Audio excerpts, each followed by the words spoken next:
Bonjour.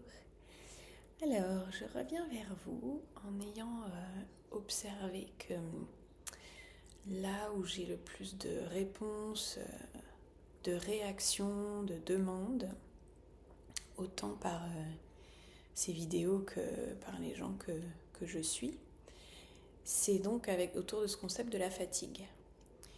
Et je remarque en revanche que dès que j'utilise les termes d'énergie, par exemple, et tout le vocabulaire autour de...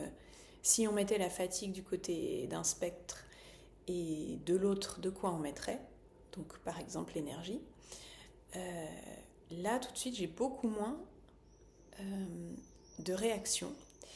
Et j'ai l'impression qu'il y a un côté intimidant et qui fout la pression. Comme si d'entendre parler d'énergie quand on était fatigué, rien que ça, c'était encore plus fatigant.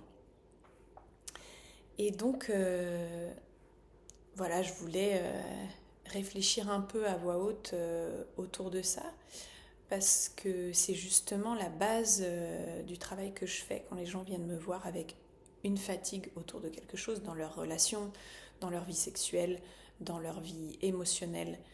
Euh, et c'est justement de trouver déjà à la racine quelle est l'envie et de ne pas rester que sur régler un problème. Parce que certes, ça peut mettre la pression, comment en fait nos cerveaux sont habitués à penser avec de il faut. Et donc au lieu de se dire j'ai envie d'avoir de l'énergie, on se dit il faut que j'ai de l'énergie. Pourquoi j'ai pas de d'énergie.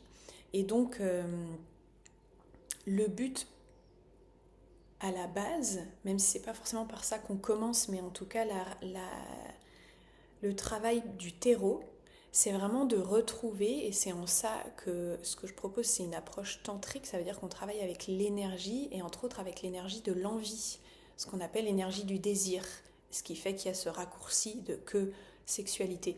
Mais c'est pas ça. On peut réveiller l'énergie qu'on appellerait énergie sexuelle dans les, dans les traditions tantriques, mais qui est l'énergie de vie et surtout l'énergie de l'envie. Et donc l'inverse de se foutre la pression.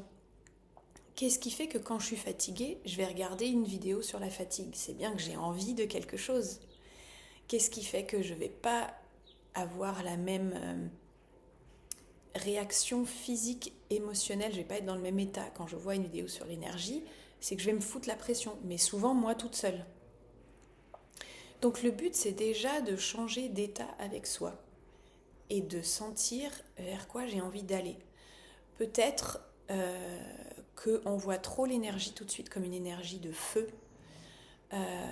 comme ce qu'on voit de l'extérieur comme de l'énergie, du faire, du sourire, du ouais j'ai la pêche, tout va bien. Sauf que l'énergie, ça peut être intérieur, ça peut être de la douceur, ça peut être de la bienveillance, ça peut être du relâchement. Il y a énormément d'énergie qui vient du relâchement, de l'état de repos, d'où le fait que je parle si régulièrement de l'état du système nerveux parasympathique. J'ai vu une vidéo hier qui disait le repos c'est pas une récompense. C'est vraiment mais hyper important de comprendre la confusion qu'on fait dans notre société, dans nos sociétés, de voir le repos comme quelque chose qui doit se mériter. C'est tout l'inverse. Il faut comprendre que la fatigue c'est parce qu'on manque de douceur, régénération, de rituels dont on a besoin, qu'on se crée nous. Mais on ne peut pas juste suivre nos envies mentales euh, de vers quoi on veut aller, qu'est-ce qu'on veut faire de nos vies, de quoi on veut que ça ait l'air de l'extérieur. Il faut vraiment aller aussi souvent vers l'intérieur et dans nos sociétés plus souvent pour rattraper le retard, d'aller voir de quoi j'ai envie. Et ça veut pas dire en temps, ça veut pas dire faut prendre des grosses décisions, faut que je quitte mon job, faut que je quitte mon mec, faut que je fasse tous les jours un miracle morning à 5 heures du mat. C'est pas ça.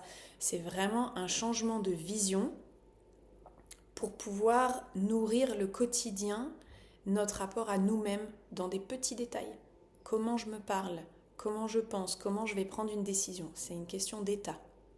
On peut faire exactement les mêmes choses en étant dans un état différent avec soi-même.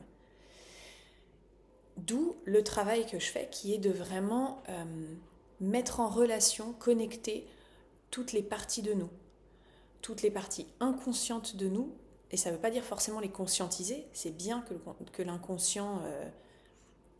on ne va pas se débarrasser de l'inconscient et c'est très très bien, c'est magique. C'est vraiment, quand je dis de mettre en relation et de connecter, c'est sans forcément passer par la volonté consciente. C'est de le passer dans le corps, c'est de conscientiser notre état, nos sensations, et d'inviter à faire bouger ce qu'on vit, d'inviter à faire bouger les pensées, les croyances, nos volontés vraiment très dures qui sont là dans la tête, qui sont si, avoir de l'énergie c'est comme ça, avoir une vie réussie c'est comme ça, être une bonne personne c'est comme ça. Et toute cette dureté qu'on a dans nos pensées, qui sont vraiment très peu nous-mêmes quand même, je veux dire l'essence de notre âme, de qui on est, c'est un tout petit pourcentage. Les pensées vraiment rigides dans nos têtes, nos principes, nos croyances, c'est infusé de tous les traumas de toutes les générations qui nous ont devancés, de tout un conditionnement sociétal.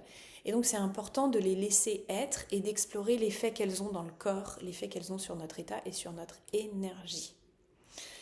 Donc voilà le travail que personnellement moi j'essaye de mettre en action, en réalité, en pratique.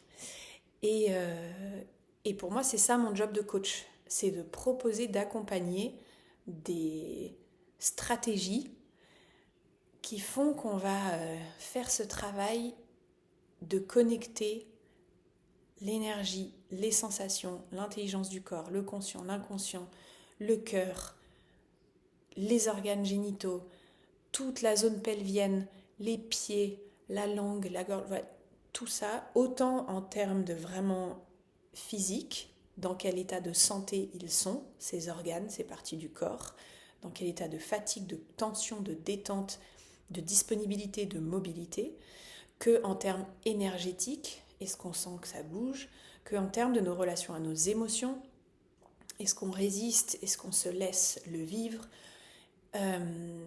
et notre relation à nos pensées. Qu'est-ce qui se passe dans le cerveau? Ça, c'est physique aussi, c'est biologique. Ça gère beaucoup de nos hormones et ça vit dans notre corps, en fait. Chaque pensée vit dans notre corps. Ça, on le sous-estime et c'est primordial pour notre énergie et pour notre rapport à notre fatigue. Voilà. Je vous souhaite une très belle journée avec plein de douceur et de tout ce dont vous avez besoin.